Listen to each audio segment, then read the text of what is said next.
water quality testing lab, right? So I'm at my house right now, so I can't really do any water quality testing, which I realized when I didn't bring a test kit home with me, because I could have brought one home.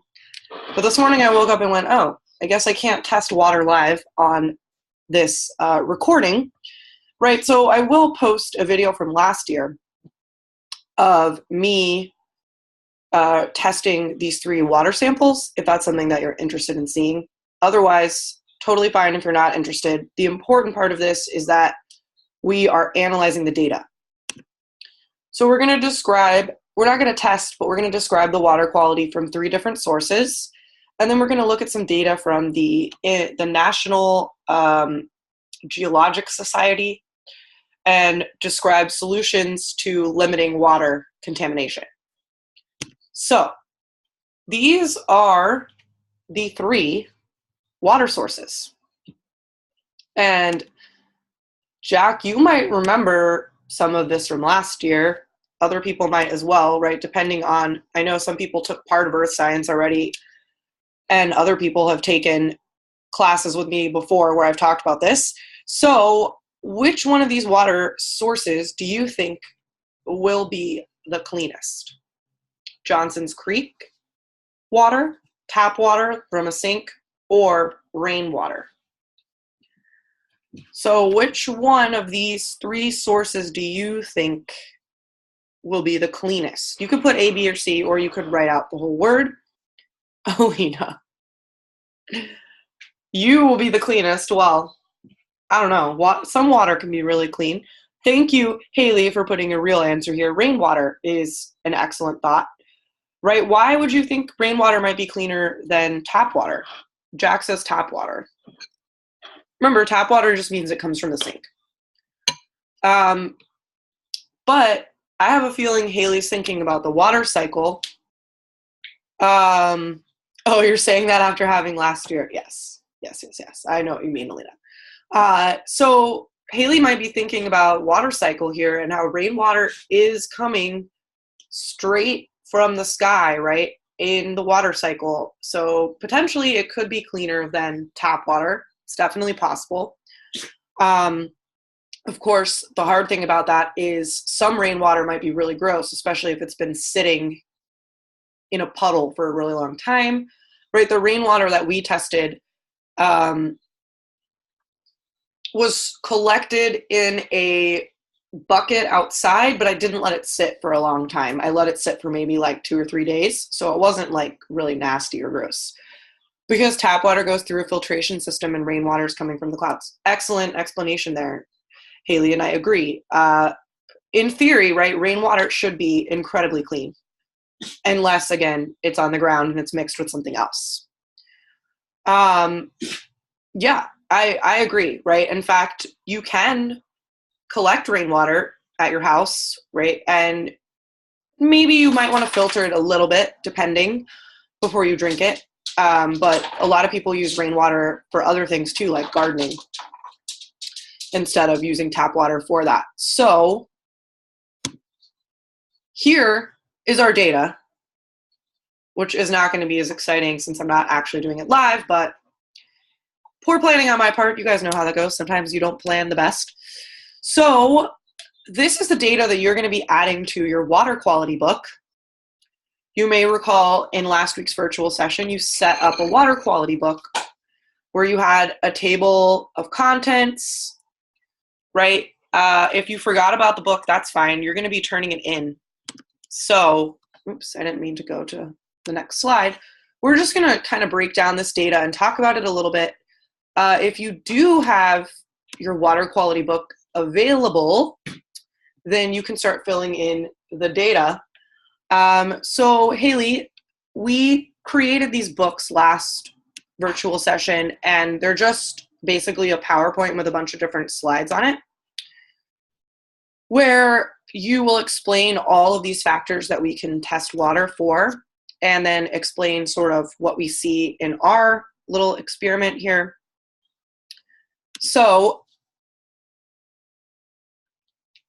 last week, virtual session link, I'm going to go ahead and send that to you in the chat so that you can easily get to it.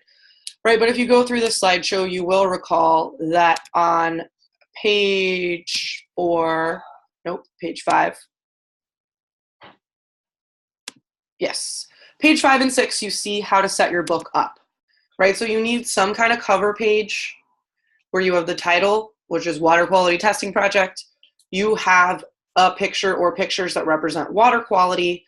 And then within your book, which again can be a PowerPoint, it could be a Google Doc, it could be some other fancy thing if you want to do that.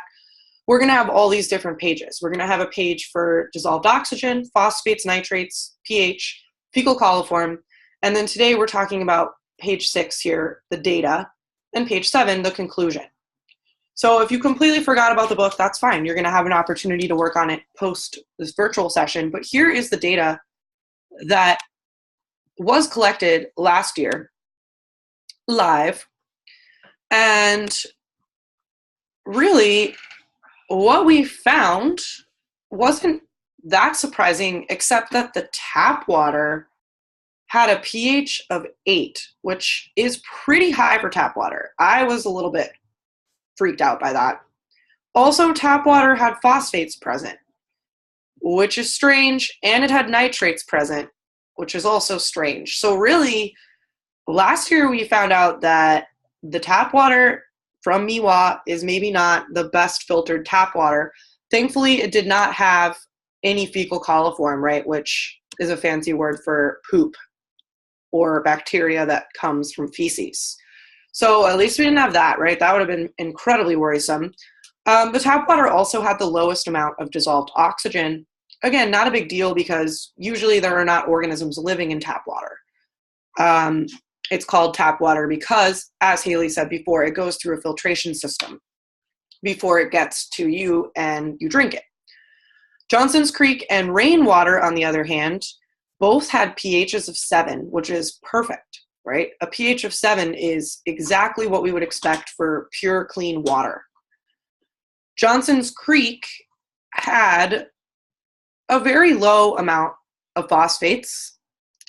It did have some nitrates, right? And it did have some fecal coliform present, which again, we would expect. It's a creek, right? There's organisms living there. If there's anything living in the water, we're going to see fecal coliform because that means that those organisms are releasing waste, right? Which makes sense. They have to. What are they doing? Getting out of the water to release waste? No, right? They have to stay in the water because they live in it.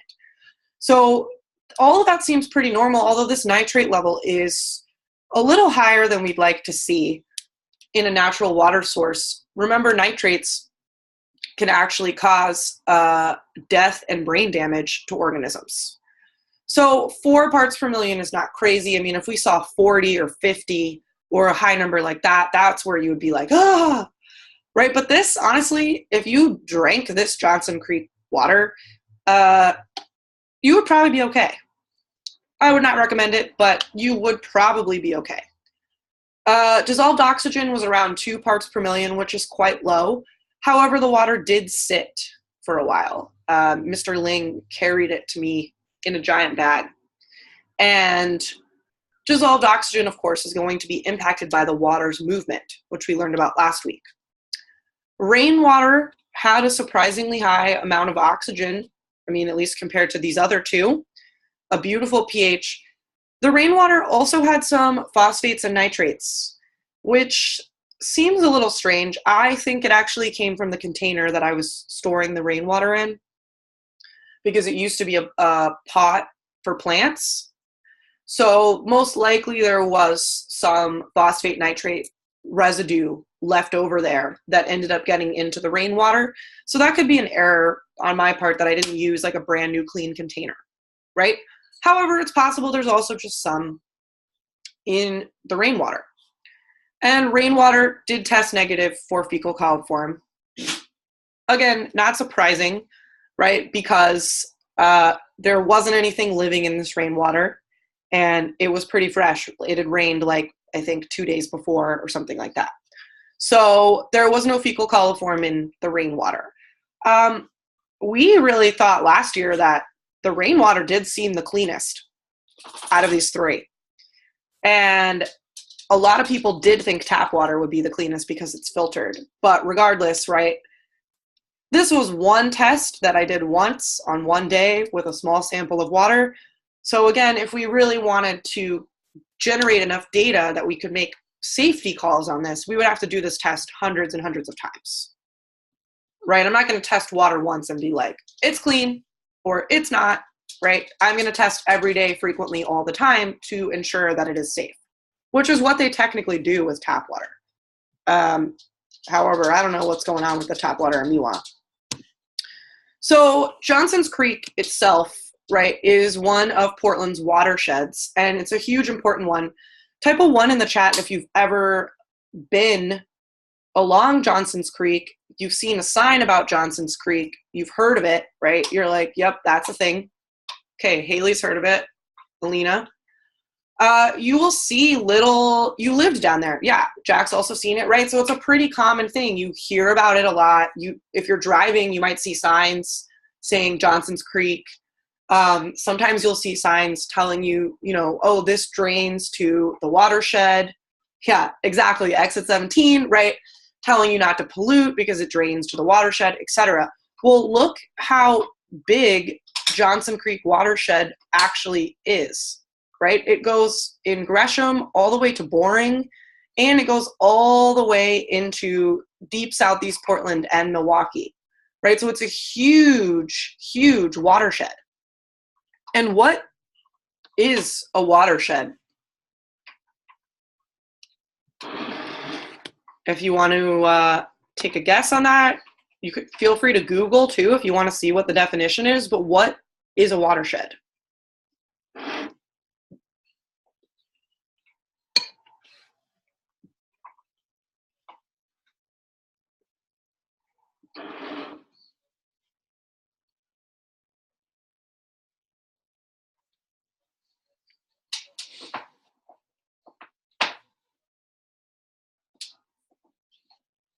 And if you do, go ahead and Google this. If someone maybe wants to type in the chat or copy paste into the chat what a watershed is.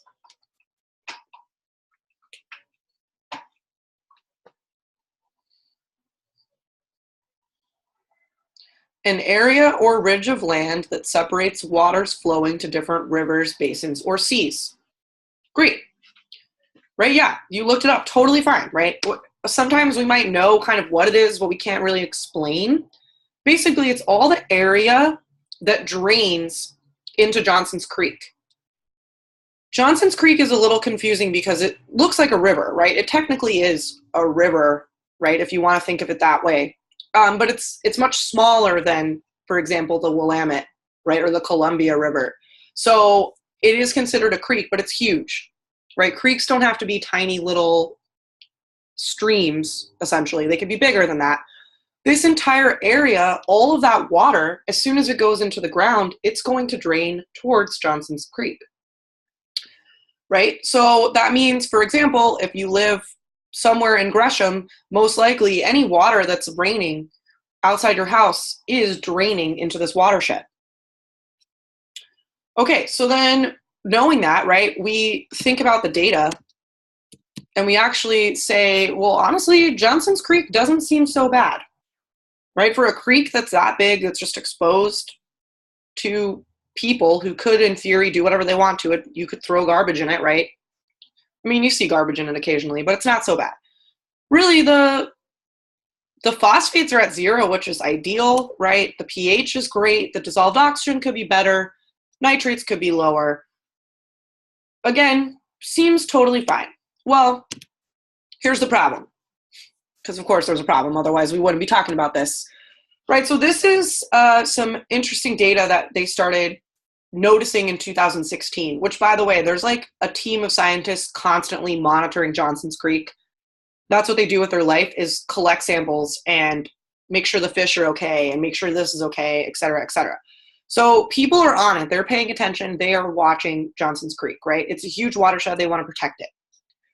So the problem that we're seeing now is that a lot of the compounds that are being found in water do not have a level or a standard that's considered safe.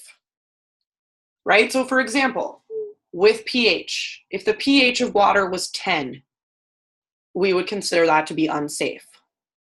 We know there's a specific cutoff where it's not safe anymore for humans, right? Or for animals, maybe fish or something else have a different cutoff, but 10 pH, they would be dying too. 10 would be too high. A lot of things that are newer, or maybe that we just didn't ever really think about testing for, are appearing. So in a 10-week period over last spring, which really was 2 springs ago now, 44 different compounds were found. 44 compounds were found in a sample of water, guys. That's crazy, right? In a 10-week testing period. So every day they would test the water, and every day they got slightly different results, right? So they did some averaging. Things that were found that were a little concerning were pesticides, right? Including a pesticide called DDT, which we don't even use anymore.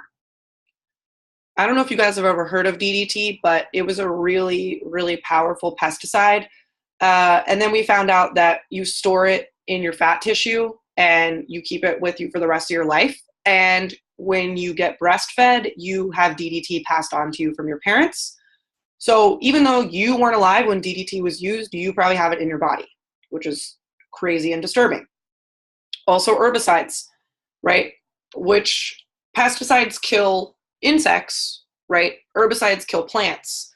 So weeds, if you're trying to kill weeds, and you see people all the time spraying weeds, trying to kill them, right? Well, weeds will find a way. They do. And those herbicides end up draining into the watershed. Okay, so they found those things, not super surprising. But they also found antidepressants and pharmaceutical medications in the water. How do you guys think that medicines like that could end up in our water? Like, how did it get there? Do you think people are just like dumping their pills into the water?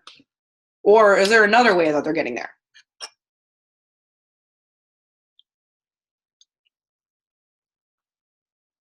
Which, by the way, I'm kind of eating soup while I teach this lesson. I made soup and it was so hot before that I couldn't eat it. So I've been waiting like 30 minutes.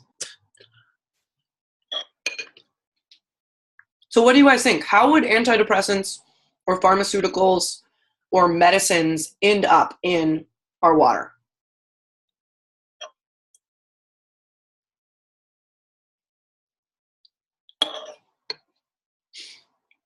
Thank you, Alina.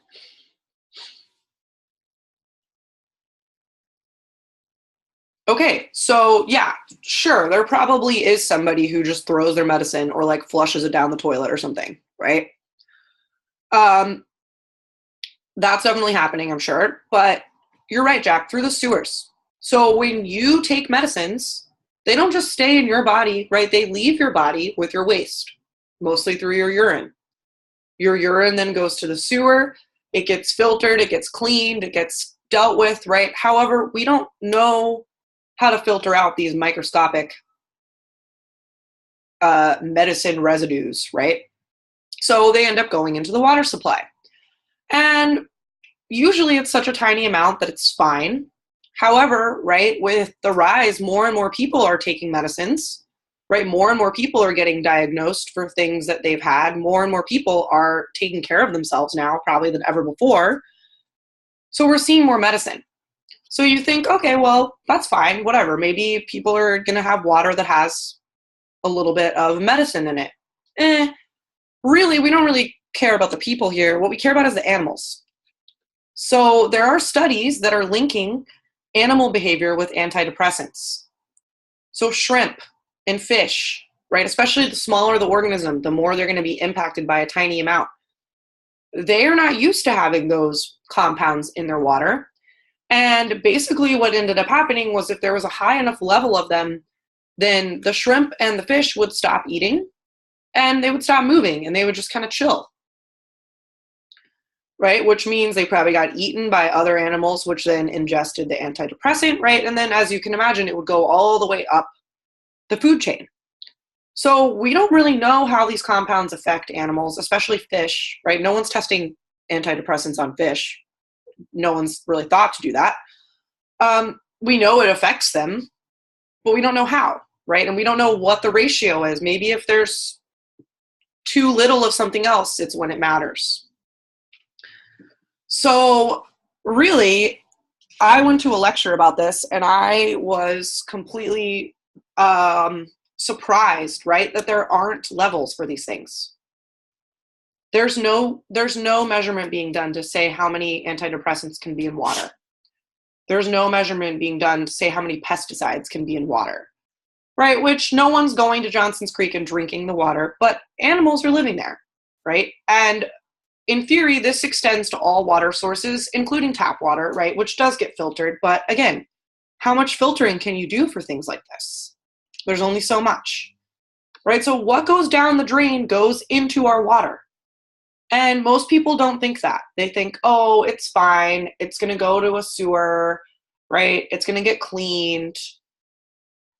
Yeah, well, you should have seen the time that I made middle schoolers try to clean some disgusting water that I brought in. It's really hard to clean water. It's hard, right? Things dissolve in water. It's almost impossible to get some things out of it. So really, people don't think about that. What they're putting in the drain is impacting water sources, which impacts living organisms and eventually will also impact humans. So what you're going to turn in from this little discussion, as I said, I'm going to post the video from last year too, where I actually did the water testing if you'd like to see it. It's pretty simple though. It's just a tablet that you put in with the water and you shake it up. So it's not like it's going to be, super cool to see, but if you want to see it, I will definitely post that.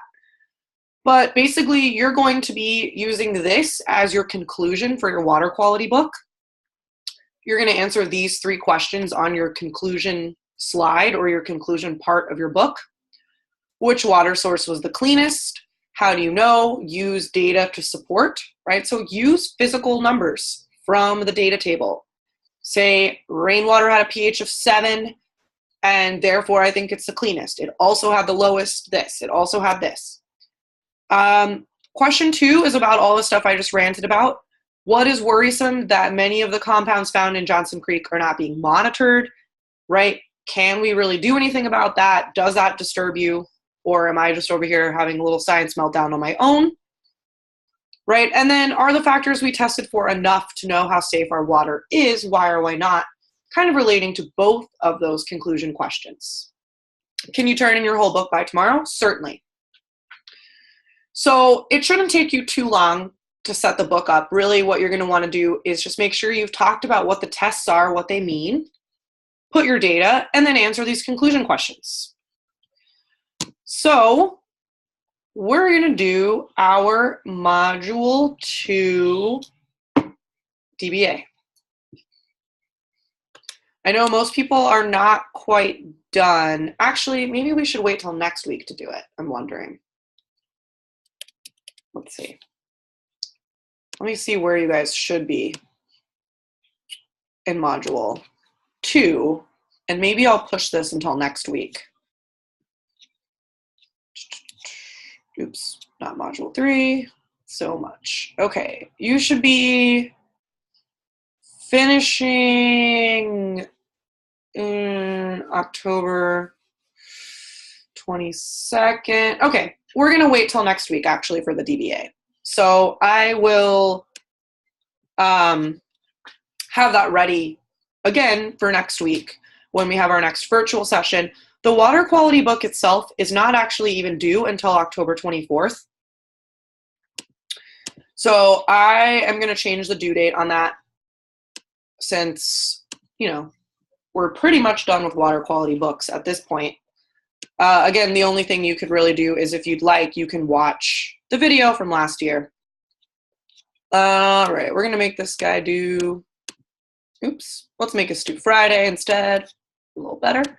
A DBA, Haley, is a discussion-based assessment. So we do them at the end of each module. And the way that we do them in this class, I'll give you guys a little preview of what the questions are going to be, is we do them in a Google Doc during the virtual sessions where I ask 3 questions. And this is also for Module 2, which I realized, not Module 1. Oops. So good thing we weren't doing this today because you guys would not know this yet. But when you finish a module, you should be able to answer these 3 questions. I try to pick 3 super important topics from the module. So next week we will do that for module 1, not module 2. Don't even know what module we're in, guys. It's that point in the year. So next week we will do our DBA on module 2.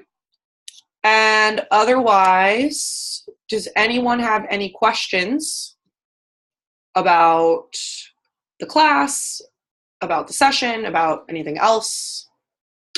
Code word. Excellent question, Alina. So this time your code word, which Haley, by the way, I give code words during these sessions that I only type in the chat so that people who are not here live cannot know the code word. The code word this week is going to be worth 5 points on any assignment, including tests.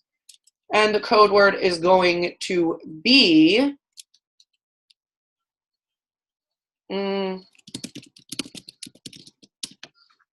that word right there in the chat. Write it down. You can save this for the whole semester. You can use this whenever you want. When you turn in an assignment, you can put it in a comment or in your assignment and say, hey, this code word I have, I want to use it now. You can email me, especially if it's a past assignment that you've already done. Hey, Miss Jamie, can you add points to this assignment? Here's my code word, right? So write it down somewhere that you're going to remember and use it when you're ready. It's going to be 5 points on any assignment that you want. Otherwise, you're going to turn in, oh, the DBA was right. I just numbered it wrong. That's possible. What is the difference between weather and climate? Oh yeah, you're right. It is the right. Okay, good. Thank you, Jack. I was like, there's no way I just skipped an entire module. Okay, DBA, you know what we'll do? I'll say module 1. There we go. So you can be ready next week to do these questions for the DBA once you're a little bit further into the module. So no need to worry about that right now. Exit ticket, there is not an exit ticket today, Alina. You're just going to be creating your water quality book and turning that in by Friday. And you have your code word for your bonus points if you'd like to add those now or whenever you'd like. Other questions, comments, concerns? Okay. Well, if you think of a question, email me, right? And I will help you with it. Otherwise, thank you guys for being here today. Enjoy your water quality book. And if you'd like, I will be uploading that video from last year right now, and you're welcome to watch that. All right? Have a good day.